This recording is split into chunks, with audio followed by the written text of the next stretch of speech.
किस वजह से ये समस्या है? मतलब भाई जीवन में जो अटकने आती हैं जिनका कारण अक्सर हमें पता ही नहीं चलता।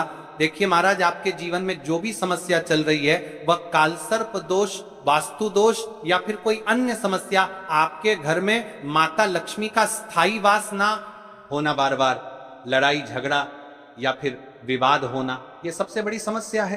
तो महाराज, यदि हम माता रानी के इस पावन पर्व पर, इस अश्विन माह में दुर्गा अष्टमी तिथि के दिन इस उपाय को करते हैं तो जो भी समस्या चल रही है वह सारी समस्या समाप्त होती है। इस उपाय को आपको किस प्रकार करना है, सामग्री कहां से लेनी है, किस समय करना है, कैसे करना है, ठीक है, तो आपको इस कथा के अंतिम तक बने रहना। देखिए, हम राशि से जुड़ा भाग्य भी बता रहे हैं और भाग्य में चल रही परेशानियों को भी बता रहे हैं। तो यदि आप अपनी राशि से जुड़ा भाग्य जानना चाहते हैं तो अपना नाम और अपनी राशि कमेंट बॉक्स में अवश्य लिखें। तो चलिए भक्तों, अब उपाय की तरफ चलते हैं। तो देखिए भक्तों, दुर्गा अष्टमी यानी महाअष्टमी व्रत यह साल में केवल एक बार ही आती है, जब नवरात्रि प्रारंभ होती है। उसके 8वें दिन यानी दुर्गा अष्टमी, इस दिन का सबसे बड़ा और विशेष महत्व होता है। कहा जाता है कि इस दिन यदि हम माता रानी के समक्ष या हमारे इष्ट देव उनके समक्ष एक हल्दी दीपक वाला उपाय करते हैं तो हमारे जीवन में जो भी समस्या चल रही है वो हम समस्या समाप्त होती है। देखिए, 30 सितंबर मंगलवार का दिन है, ये नवरात्रि का 8वां दिन, अर्थात दुर्गा अष्टमी का पवित्र समय है। यह दिन साल में केवल एक ही बार आता है और इस दिन का पुण्य तथा शक्ति सामान्य दिनों से कहीं अधिक तीव्र होती है। इस दिन यदि हम हल्दी दीपक का यह छोटा सा परंतु शक्तिशाली उपाय श्रद्धा से करते हैं तो जो भी जीवन में काल, क्लेश, रोग या कोई टोना टोटका पड़ा हुआ हो वह धीरे धीरे समाप्त होने लगता है। यह परंपरा पुरातन है और साधक की निष्ठा पर निर्भर करती है। आज मैं आपको एकदम साफ सुथरे तरीके से बताऊंगा कौन सा दीपक लें, कब करें, क्या सामग्री चाहिए और पूरा विधान कैसे हो। आप ध्यान से सुनिए और मन में पूर्ण श्रद्धा रखें। हे माता रानी, हम सबके जीवन की सारी कठिनाइयों को दूर करने के लिए आज आपकी शरण में आते हैं। आप हमारी रक्षा करो, हमारे दुखों को हर लो और हमें अपनी कृपा से संवार दो। यह उपाय 2 रूपों में किया जा सकता है। आटे का हल्दी वाला दीपक सर्वोत्तम। यदि आपकी समस्याएं गहरी व जटिल हैं तो यही सर्वोत्तम माना जाता है। मिट्टी का दीपक साधारण पर असरकारी। यदि आप साधारण पर संकट निवारण चाहते हैं या साधन सीमित हैं, इसके साथ हम एक सुपारी को माता को समर्पित करते हैं और वह सुपारी बाद में लाल वस्त्र में बांधकर घर के उस स्थान पर रख दी जाती है जहां आपको संदेह है कि किसी ने कोई नकारात्मक वस्तु या टोना टोटका रखा है। यह प्रक्रिया निश्चय कराती है कि नकारात्मकता का प्रभाव धीरे धीरे समाप्त हो जाए। यह उपाय करने के 2 मुख्य शुभ समय हैं। प्रातः काल सुबह सबसे उत्तम समय, सुबह 7 बजे से 8 बजे तक। यदि आप सुबह जल्दी उठकर करें तो सुबह का शुद्ध व शांत वातावरण आपकी साधना को सबसे अधिक बल देता है। आप सुबह 12 बजे से पहले भी कर सकते हैं, पर जितना सुबह के नजदीक करेंगे उतना शुभ होगा। प्रदोष काल सायंकाल सर्वोत्कृष्ट समय, शाम 5 बजे से 6 बजे तक प्रदोष काल में दीपक वाले उपाय का चमत्कार 100 गुना बढ़ जाता है। यदि आप शाम को कर रहे हैं तो 5-8 बजे के बीच कर लें। देखिए, समय महत्वपूर्ण नहीं है, आपकी श्रद्धा महत्वपूर्ण है। आप बात कर लेते हैं कहां पर करना है। मां दुर्गा के समक्ष यदि आप मंडप या पूजा स्थल तक जा सकते हैं तो सबसे उत्तम शिव मंदिर में शुद्धता और शांति के लिए शिवलिंग के समक्ष भी कर सकते हैं। घर पर यदि बाहर जाना संभव न हो तो घर पर ही माता की तस्वीर प्रतिमा के समक्ष करिए। लाल वस्त्र के ऊपर माता की तस्वीर रखें और उसके सामने ही दीपक प्रज्वलित करें। तुलसी कुंड के पास प्रदोष काल में यदि संभव हो तो तुलसी के पास दीपक जलाने से भी बड़ा पुण्य मिलता है। अब महाराज उपाय को ध्यान से सुनिएगा। स्नान और शुद्ध वस्त्र, सबसे पहले स्नान कर शुद्ध वस्त्र धारण कर लें, मन को शांत कर लें, सांसों पर ध्यान दें, पूजा स्थल की शुद्धि, जहां दीपक जलाना है वह स्थान साफ सुथरा रखें। अगर संभव हो तो थोड़ी धूप अगरबत्ती जला लें। माँ की फोटो प्रतिमा स्थापित करें, लाल वस्त्र बिछाएं, उस पर माता रानी की तस्वीर या प्रतिमा रखें। दीपक तैयार करें जैसा ऊपर बताया गया, आटा मिट्टी का दीपक, घी तेल और बाती हल्दी की 1 चुटकी डालें, सुपारी रखें, सुपारी को सामने रखें, ये बाद में समर्पित की जाएगी। दीपक प्रज्वलित करें, ध्यान के साथ दीपक जलाएं।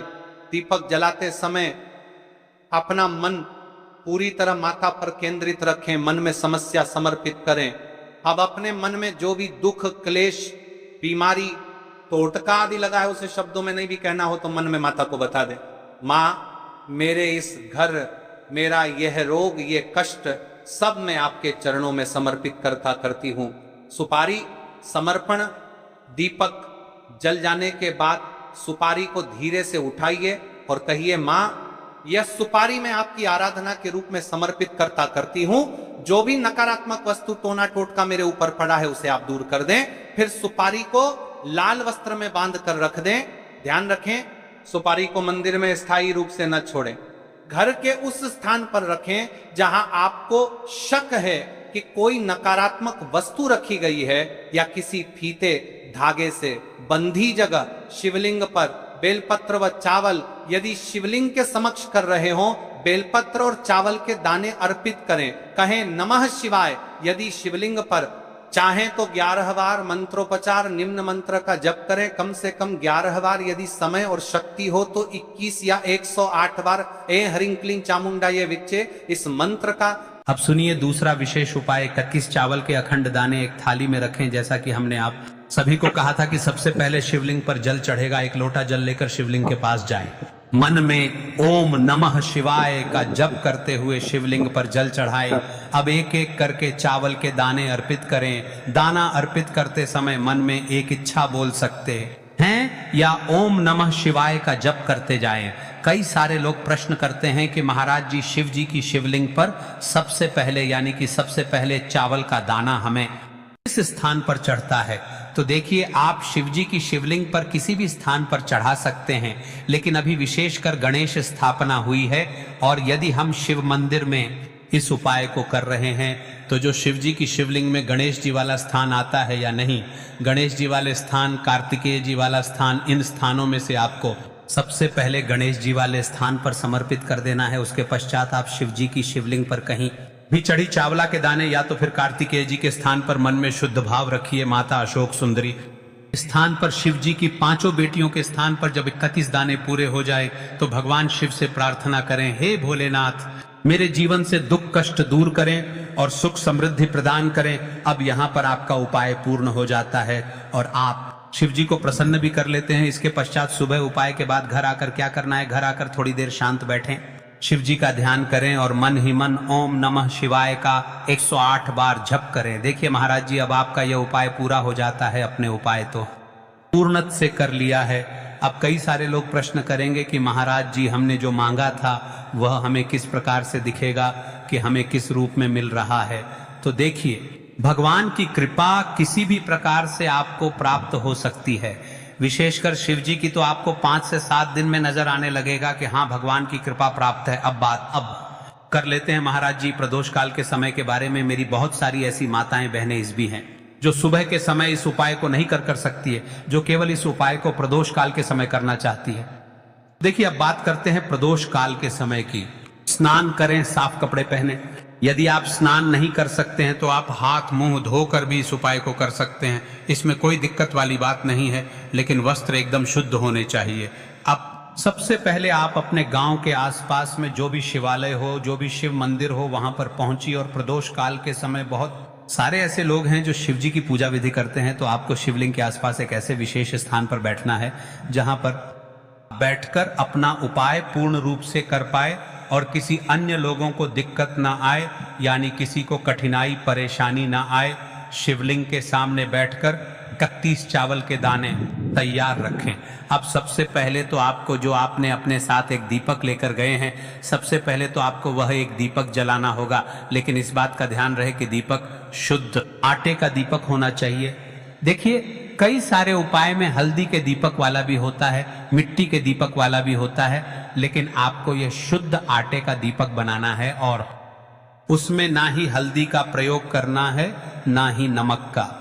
ठीक है, अब सबसे पहले दीपक प्रज्वलित करने के पश्चात आपको शिवजी की शिवलिंग की आरती विधि करनी है, मनोकामना करनी है और मन ही मन मूल मंत्र बोलना है। ठीक है, अब दीपक को आपको शिवजी की शिवलिंग के सम्मुख रख देनी है। देखिए, ज्यादा भी पास में ना रखें, शिवजी को आंच नहीं लगनी चाहिए। हम उपाय करने आए हैं ना कि उन्हें कष्ट देने। ठीक है, शिवलिंग के पास रखकर 32 चावल के दाने अर्पित करें। अब फिर से यदि यहाँ पर प्रश्न आता है कि सबसे पहले हमें किस स्थान पर अर्पित करना है, तो सबसे पहले आपको गणेश जी वाले स्थान पर समर्पित करना है, फिर उसके पश्चात आप कहीं पर भी समर्पित कीजिए। ठीक है, साथ ही ओम नमः शिवाय का जप करते रहें। जब उपाय पूरा हो जाए तो हाथ जोड़कर शिव जी से अपने दुख कष्ट, समस्याएं और इच्छाएं बताइए। अंत में ओम नमः शिवाय या महामृत्युंजय मंत्र का जप करें। देखिए महाराज जी, अब आपका उपाय यहाँ पर निश्चित रूप से पूर्ण हो जाता है। आप यहाँ पर शिव जी को प्रसन्न कर लेते हैं। लेकिन कई सारे लोग प्रश्न करते हैं कि महाराज जी, इस वाले उपाय हम घर पर कर सकते हैं कि नहीं? तो देखिए, इस वाले उपाय को आप अपने घर पर नहीं कर सकते। भले ही आपके घर में शिव जी की शिवलिंग हो, पिंडी हो, आपको इस उपाय को शिव मंदिर में ही जाकर के करना है। मिलते फिर एक नई वीडियो के साथ, तब तक के लिए श्री शिवाय नमस्तुभ्यम। हर हर महादेव, जय माता लक्ष्मी।